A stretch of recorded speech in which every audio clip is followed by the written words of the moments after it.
is Alabama a playoff caliber team in 2023? I am optimistic about this team. I do think that we will be that we are already a playoff caliber team. I do have some concerns still because my biggest concern is going to be about what EJ was kind of more talking about. What is the secondary really going to look like? There are tremendous. How are we going to put them in position to be able to cover somebody? Our weaknesses were in the secondary last year. There were some other things, but we were getting torched on, man. We couldn't cover nobody, man. Giving up a lot of points, long passes, they're just running past people, and a lot of that was scheme. So maybe that's, the coordinator comes in and does that.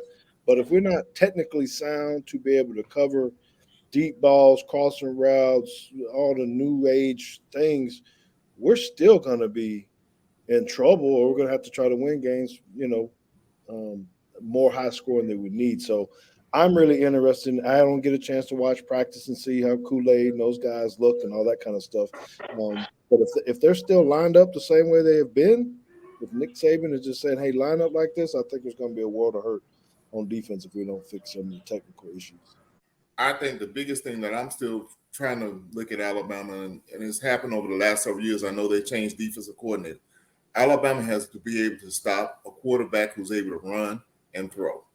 I mean, when you look at Ole Miss, when you look at Texas A&M, when you look at Tennessee last year, when you look at what happens in a lot of the games that Alabama had a problem with defensively, many points as offense score. If you can shut down the run, but then you can't account for the quarterback who's a running quarterback, and he's a passing threat as well.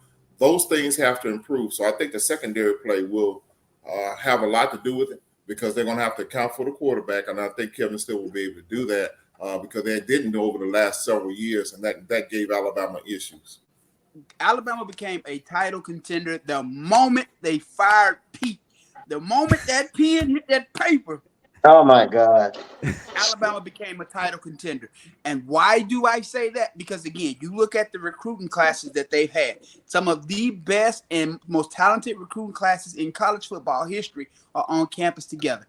I get it. Our secondary looked bad last year. But hell, Teague, you, Langham, y'all whole crew could have been backed up. When you're not getting pressure up front and the quarterback has all day to throw, anybody's going to look like an All-American. Same thing in terms of alignment up front. When you're not gap sound, they're going to run the ball down your throat. You're going to be behind the downs on the sticks, second and short, third and short. So now the offensive coordinator can call whatever he wants to call. And especially going up against a coordinator like Pete, the moment was too big for him. He was never in a position to where he could have been successful in this job because his past didn't define his future. So moving forward, is this team a title contender? Hell yeah. Kevin Steele, old school SEC coordinator. He's coached some of the best linebackers that's come out of this conference, man.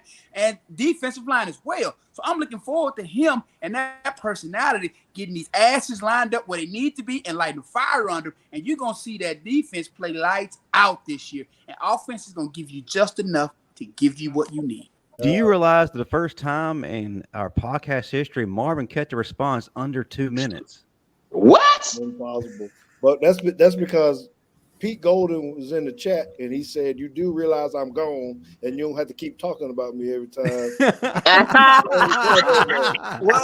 Well, T, the problem is we hadn't played another game without him yet. So until we play another game without him to prove people what the problem really was, we still stuck. Hey, the reason he kept it so short because he got on that halter top and he didn't want to run out of breath.